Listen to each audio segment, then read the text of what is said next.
वकार। जी भाई ये तो बहुत ज्यादा है। अरे भाई अपनी बहू को मैं मुंह दिखाई दे रहा हूँ। आप दवाई दे देते यही मेरे लिए बहुत है।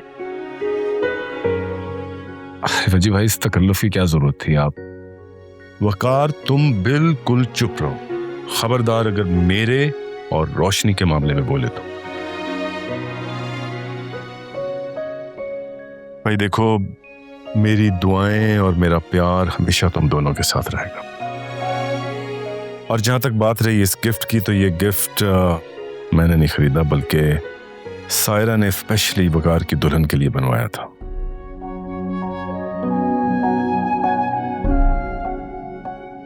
मैं तो बस तुम्हारी इमानत तुम्हें लौटा रहा हूं, और अगर तुम लेने से इनकार करोगी तो सायरा बहुत हर्ट होगी।